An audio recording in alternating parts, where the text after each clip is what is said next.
بائیں بازو کی قوتیں اب تنہا بچی ہیں میدان میں جو ہندوتوا کی فاسسٹ قوتوں کا مقابلہ کر سکتی ہیں۔ ان کے علاوہ باقی جو ہماری مظلومہ مسلم تنظیمیں ہیں، جو مسلم قیادت ہے، انہوں نے اپنے رویوں اور عمل سے مسلسل یہ ثابت کیا ہے، جہاں تک میں سمجھتا ہوں، کہ اب ان دلوں میں تیل نہیں ہے۔ ہو سکتا ہے میری اس بات سے آپ میں سے بہت سوں کو اتفاق نہ ہو، وہ ٹھیک ہے اپنی جگہ۔ بہرحال میرے کہنے کا مقصد یہ ہے کہ یہ جو کچھ ہو رہا ہے، جو ایک تسلسل سے واقعات پیش آتے جا رہے ہیں، اور ایک بالکل حال ہی میں یہ بھی چیز سامنے آئی کہ بابری مسجد تو جھانکی ہے، کاشی متھرا باقی ہے، یہ نعرے لگے۔ اور آپ نے سنا بھی ہوگا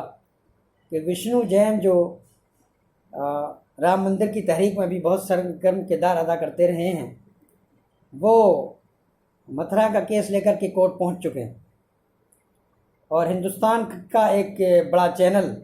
جو ہندوتوا وادی طاقتوں کا بہت بڑا ان کی آواز بنا ہوا ہے، آج تک اس پہ باقاعدہ ڈیبیٹ بھی ہوئی کہ کاشی اور متھرا کی جو عیدگاہ ہے اور کاشی کی جو مسجد ہے،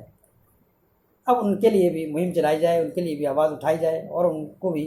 مسلمانوں کے ہاتھ سے چھین لیا جائے۔ ابھی یہ تو نہیں معلوم کہ کورٹ میں اس کیس کی پیش رفت کیا ہے، لیکن واقعات کا یہ تسلسل ایک خاص جہت کی طرف اشارہ کرتا ہے، اور وہ یہ ہے کہ اس ملک میں مسلمانوں کو مسلسل یہ تاثر دیا جا رہا ہے کہ مسلمان دوسرے درجے کے شہری بن چکے ہیں،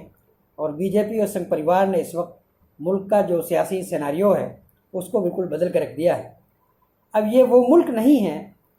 جس کو گاندھی جی نے اور پنڈت نہرو نے بنایا تھا اور ان کے ساتھیوں نے بنایا تھا، جس میں مولانا آزاد کی قربانیاں شامل تھیں۔ یہ مکمل طور پہ اب تبدیل ہو چکا ہے، لیکن ہمارے سامنے بڑا سوال یہ ہے کہ یہ جو چیز ہے، یہاں تک جو ہم پہنچے ہیں، یہ ملک پہنچا ہے، ظاہر ہے کہ یہ سب اچانک تو نہیں ہو گیا۔ ملک کی فضا کو یہاں تک لانے میں سنگھ پریوار کو 70 سال لگے ہیں۔ 7 دہائیوں سے زیادہ اس عرصے میں مسلسل ان کی محنت ہے، ان کی جدوجہد ہے، اور انہوں نے اس کو کس طرح سے کرنے کی کوشش کی، کیا کیا جدوجہد کی کہ جس سے ملک کی صورتحال اس حد تک بدل گئی کہ 2014 میں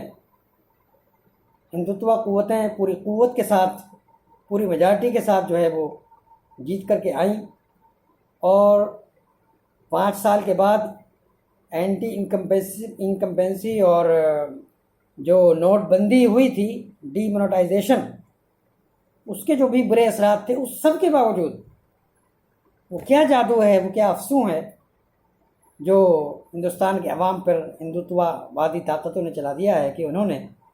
2019 میں بھی پھر اقتدار میں واپسی کی، اور پہلے سے زیادہ طاقتور ہو کر اب وہ اقتدار میں آئے۔ چنانچہ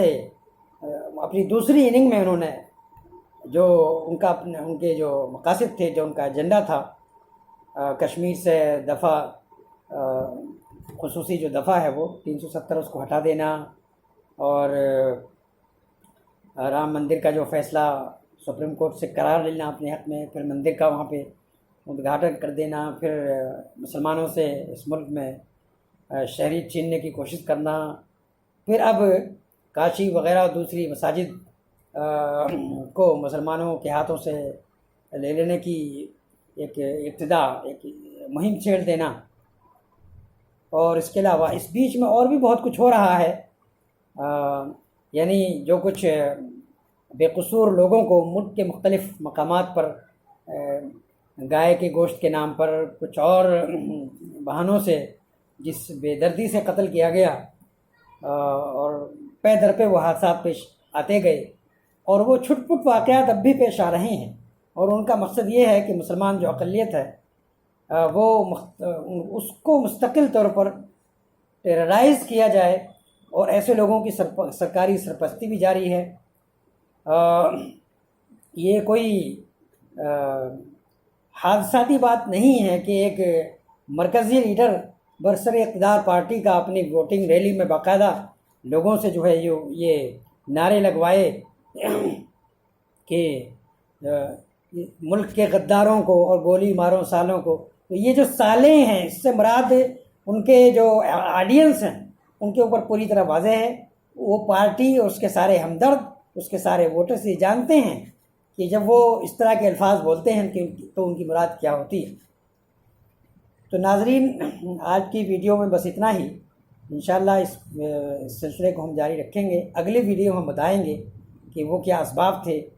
اور ہندوتوا اور فاسسٹ قوتوں کی وہ کیا محنتیں ہیں, وہ کس طرح سے انہوں نے کام کیا اس ملک میں کہ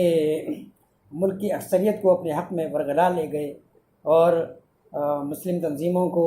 سیکولر قوتوں کو اگر وہ ہیں ان کو اس سے کیا سبق سیکھنا چاہیے اور ہمیں اس ٹرینڈ سے, اس فسطائی رجحان سے مقابلے کی کیا اسٹریٹجی اپنانی ہوگی. انشاءاللہ اگلی ویڈیوز میں ہم اس بات پر روشنی ڈالیں گے. وآخر دعوانا الحمدللہ رب العالمین.